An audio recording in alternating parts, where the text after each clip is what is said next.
tem dificuldade, Colasso, não é todo mundo que tem, é louco o que você está falando, porque até eu tenho uma certa dificuldade de curar conteúdo na internet. Curar conteúdo é um trabalho, é difícil mesmo. Tem que ter paciência, né? Curar conteúdo, para você que está aqui, às vezes você está aí meio questionando. Eu vou entrar depois no assunto comunicação, que você falou que foi o diferencial. Para você que está aqui nos ouvindo, nos assistindo, curadoria significa seleção, é seleção de conteúdo, é separar o que é bom e o que não é bom. E essa curadoria de conteúdo, ela, pelo excesso de canais de conteúdo disponíveis, né? São muito grandes. Você é bombardeado todo dia. Você é bombardeado todo dia. Então, às vezes, é meio complicado mesmo você selecionar o que é bom, o que não é bom, separar o joio do trigo, é bem complicado. E você me falou de algo muito interessante, Colasso, que está relacionado à comunicação. Você tinha nível de responsabilidade de pessoas muito mais velhas que você, com uma jornada de trabalho muito mais na jornada muito mais experiência, só que por meio da sua comunicação você se equiparava. É importante que as pessoas entendam como você trabalhou essa comunicação e quando você percebeu isso, que sua comunicação era de fato boa, e como você conseguiu fazer com que ela ficasse melhor. Veio de família. Meu pai é uma grande referência comercial, sempre foi.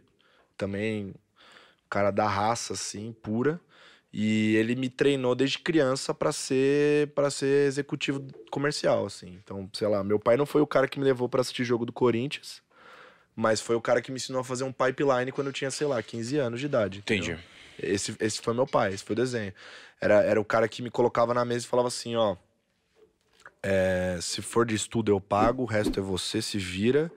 E é o seguinte, vou te colocar no inglês.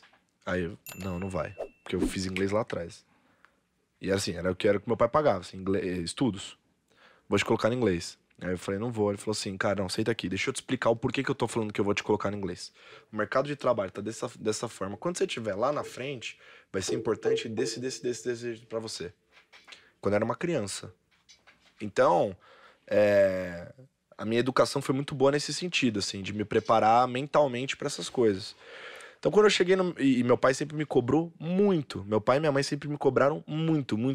A cobrança era muito alta. Então, quando eu cheguei num ambiente de uma área comercial, com metas...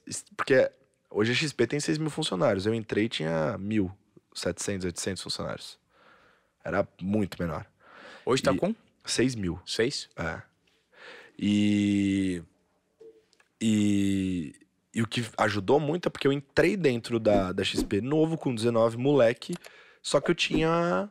A minha cabeça era muito boa. Tava preparado para ter aquela experiência. Claro que eu aprendi muito e amadureci muito, ainda mais dentro do processo, né? Não tava... Você só tá pronto... Né? Você só tá pronto quando você encerra o ciclo, né? Sim. Digamos assim. Mas... o que me ajudou foi muito disso, assim. A comunicação eu descobri porque eu tive influência familiar. Então... Era uma coisa que eu cresci vendo meu pai fazer e tal. Porque como eu tinha que conversar com eles... Então, você imagina, ele era sempre foi um puta comercial. Se eu não fosse bom de conversa, eu não conseguia nada em casa. A contra-argumentação muito boa, né? E era muito difícil, sempre foi. Até hoje é muito difícil argumentar com ele. Então, eu tive que aprender muito na raça por isso. Treinador e aí, bom. Quando eu fui trabalhar com 15 anos, eu só tinha isso pra dar. E aí eu falei, é o que eu tenho pra dar, então eu vou usar. É isso, fantástico. E aí eu usei. Isso é muito louco, porque isso diz muito respeito desse conceito de desobediência produtiva. As pessoas, às vezes, têm dificuldade de se apropriar das próprias características. Sim. Às vezes, em muitos casos, existem soft skills evidentes em cada perfil. Você tem que ter personalidade, Ivan. Então, e as pessoas não percebem por causa da ausência dessa personalidade. Né? Autoconfiança. Tem que ter personalidade. Personalidade é muito importante. Personalidade faz diferença. Personalidade forte, né? Personalidade confiante. Autenticidade. Também.